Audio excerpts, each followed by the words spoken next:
শিক্ষা পরিকাঠামো উন্নয়নের পথে আরও এক গুরুত্বপূর্ণ পদক্ষেপ। শিলংপট্টির ছোটেলাল শেঠ বালিকা বিদ্যালয়ে 4.5 কোটি টাকা ব্যয়ে নির্মিত হতে চলা নতুন বিদ্যালয় ভবনের ফলক উন্মোচন করলেন শিলচরের বিধায়ক দীপায়ন চক্রবর্তী। অনুষ্ঠানে বিধায়কের সঙ্গে উপস্থিত ছিলেন কাছাড় জেলার জেলা আয়ুক্ত আয়ুষ গর্গ সহ বিদ্যালয় কর্তৃপক্ষ। ফলক উন্মোচন অনুষ্ঠানে বক্তব্য রাখতে গিয়ে বিধায়ক দীপায়ন চক্রবর্তী বলেন, আধুনিক ও উন্নত শিক্ষা ব্যবস্থা গড়ে তুলতে সরকার বদ্ধপরিকর। বিশেষ করে বালিকা শিক্ষাকে আরো শক্তিশালী করতে এই ধরনের পরিকাঠামোগত উন্নয়ন অত্যন্ত প্রয়োজনীয়। অনুষ্ঠান শেষে বিদ্যালয়ের ছাত্রীদের মধ্যে আসাম সরকারের দেওয়া সাইকেল বিতরণ করেন বিধায়ক দীপায়ন চক্রবর্তী।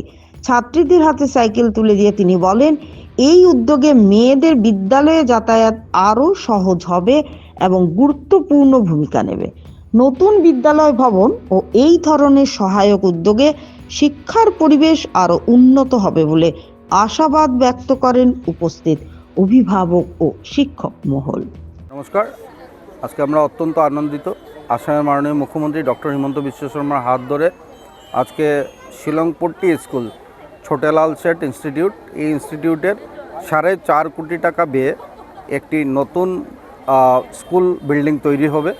এই স্কুল বিল্ডিং তৈরির যে ফাউন্ডেশন স্টোন, এই ফাউন্ডেশন স্টোন আজকে নেওয়া হয়েছে।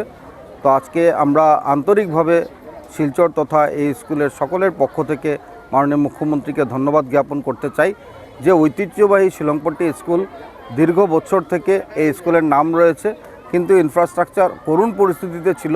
আমি মাননীয় মুখ্যমন্ত্রীকে সেটা অনুরোধ রাখি, উনি আমাদের কথা সাড়া দিয়ে আজকে এত বড় একটা ঐতিহাসিক পদক্ষেপ নিয়ে কাজ করে দিয়েছেন, যার জন্য আন্তরিকভাবে আমরা কৃতজ্ঞ। এইভাবে শিলচরে আরও 5টি স্কুল, যেটা আমরা লক্ষ্য করেছি, অদরচাঁদ হায়ার সেকেন্ডারি স্কুল ইতিমধ্যে ইনোগ্রেশন হয়েছে, সেন্ট্রালি মাননীয় মুখ্যমন্ত্রী ইনোগ্রেশন করেছেন। শ্যামাচরণ দেব বিদ্যাপীঠ স্কুলের কাজ চলছে 8 কোটি টাকা ব্যয়ে।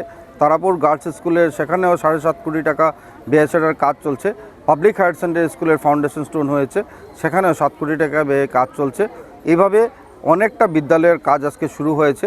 যদিও আজকের দিনে আমাদের কনস্টিটিউয়েন্সিতে শিলচর নেই, কিন্তু তাও নরসিং হায়ার সেকেন্ডারি স্কুল আমার দেওয়া প্রপোজাল ছিল, কাছাড় হাই স্কুল সেটাও আমার দেওয়া প্রপোজাল ছিল, সেখানেও আমরা লক্ষ্য করেছি মাননীয় মুখ্যমন্ত্রী কাজগুলোকে করিয়ে দিয়েছেন। তার স্কুলের শিক্ষা ব্যবস্থার যে পরিকাঠামো গড়ে তোলার জন্য মাননীয় মুখ্যমন্ত্রীর পদক্ষেপ, এই পদক্ষেপ ঐতিহাসিক পদক্ষেপ।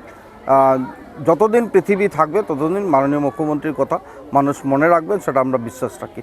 আর আজকে এখানে সাইকেল ডিস্ট্রিবিউশন হয়েছে, যে আমরা লক্ষ্য করেছি যে ক্লাস 9-এর ছাত্রীদের মধ্যে সাইকেল বিতরণ হয়।